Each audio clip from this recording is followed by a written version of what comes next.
Toyota Tundras are known for their reliability and durability, but the amount of problems I've had with this truck since day one might surprise you. I purchased this new 2021 Toyota Tundra over 3 years ago, and while it's not exactly old, it's been used almost every day since. With well over 60,000 miles, it's been put to use doing long-haul towing and hauling, transporting cargo, and used as an extended road trip vehicle, so I've come to know every issue with this truck. Make sure to stay to the end if you have a Tundra or are thinking of buying one. If you enjoy automotive content and find this video helpful, make sure to hit the like button and subscribe to the channel. One annoying issue with this truck is the fact that the interior intermittently rattles. Despite this being a platinum with extra leather and some more high quality materials than the lower trim levels, it still has its share of cheap plastic, which wouldn't really be a problem if they weren't noisy.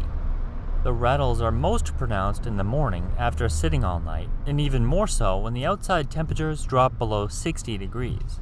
The lower driver's door panel near the footwell rattles over the slightest unevenness in the pavement, but it seems to fade after about 5 minutes of driving. It sounds like it's coming from the inside of the door panel, and no amount of pressure applied to the outside seems to help it. Another rattle, although not occurring quite as frequently, comes from the glove compartment area. This one fades after a few minutes of driving as well, and can be stopped by holding the opening of the compartment. The basic warranty is expired now, but bringing it into the dealer, explaining exactly when and how the rattles occur, and getting that translated to the technician to replicate it is pretty unlikely. They would probably just come back with something like, "could not duplicate," and in all fairness, trying to find the source of the issue when the rattles only occur for about 5 minutes in the morning would be challenging and would probably turn into multiple days in the shop. The rattles were never a big deal, so I'll just continue to live with them for now. Another pretty small but annoying and potentially dangerous issue is that the trailer connection doesn't work properly when towing. An error almost immediately pops up on the screen that says, "See dealer." The truck only seems to be running about half of the trailer lights, and when you're using the hazard lights, the taillights on the truck don't even work properly. Normally, you'd think this is a problem related to the trailer itself, since trailer wires, lights, and brakes are notoriously troublesome, but this error message appears with several different trailers, not just one. It's not just a one-off event either, as this error message pops up almost every time I try towing a trailer. Also, the trailer lights and brakes work perfectly fine when hooked up to other vehicles, and only have problems with this truck. When I brought it to the dealer for an oil change back when the truck was still under the bumper-to-bumper warranty, I explained the problem to the tech, but he said they would charge a $200 diagnostic fee if the problem wasn't covered under warranty, and he said they would most likely need the trailer there as well.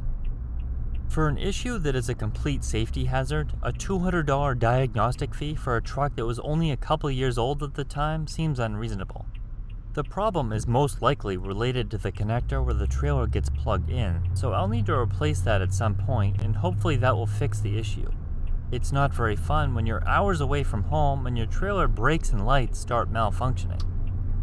A common problem with Toyota Tundras is warped brake rotors causing a shuddering when braking, partially due to their heavy weight and the stress put on the brakes, especially the front axle. This truck was delivered to me new with warped rotors, despite having obviously never been used to tow anything and only having about 70 miles on the odometer, but the fact that it was delivered to me brand new with this issue was partially my fault. Since I bought the truck new, I didn't bother test driving it, but as soon as I took delivery and I got behind the wheel, I immediately noticed the moderate shaking pretty much no matter how hard I was braking. Whether under light, moderate, or heavy braking, it was obvious that the rotors were warped. The shaking could be felt through the steering wheel, which typically indicates that the front rotors are warped, while shaking through the seat of the vehicle usually means the rear rotors are warped. The problem is pretty common for a vehicle that's been sitting, and since it sat on the dealer lot for quite a while, it would probably go away, right? After about 1,500 miles, the shaking hadn't improved at all, so I took it to the dealer to have it fixed. Fortunately, they took care of it under warranty. Even though brakes are considered normal wear and tear like tires, I was happy that they were willing to take care of it, even though the problem clearly had been happening ever since the truck was driven off the lot. They resurfaced the front rotors, which isn't the best thing you can do to the rotors because it can take life off of them since they're essentially removing material with a machine to create a perfectly flat surface. However, the rotors have yet to warp again. You would think the dealer would have noticed this issue when they do their multi-point new car inspection, but maybe they warped after the inspection was completed, or maybe they don't even bother doing a test drive. It sounds silly to have to test drive a brand new car, but these issues do happen. You should always thoroughly inspect the interior and exterior too. It's pretty common for vehicles to get dinged and scratched both during transport and on the lot, so this is actually pretty important.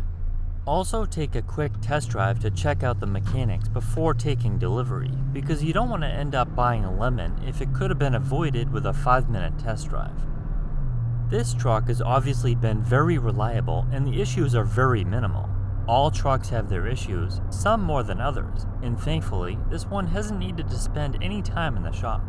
It seems like as the prices of new vehicles rise, the quality goes down and they become less and less reliable.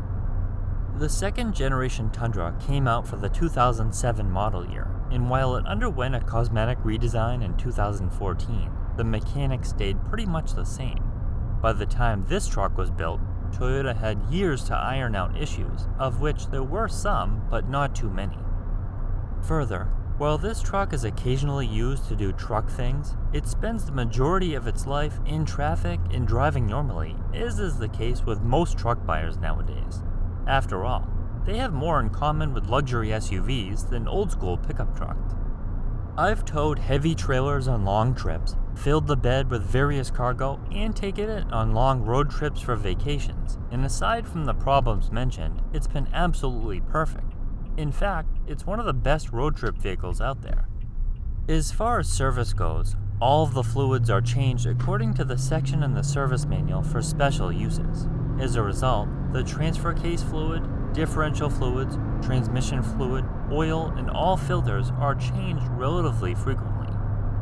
This doesn't make that much of a difference under 100,000 miles, but as this truck gets older, the exceptional maintenance records are going to keep this truck running perfectly. I don't plan on keeping it that long, but there's something to be said for taking excellent care of your belongings, and the next owner is going to be happy. V8 trucks are being phased out and replaced with turbocharged 4- and 6-cylinder hybrids. While the power is good from these new powertrains, the reliability is likely going to take a major hit in the years to come, and the simplicity and sound of a V8 just can't be beat. So, there you have it, all of the problems of this Toyota Tundra after 3 years and over 60,000 miles.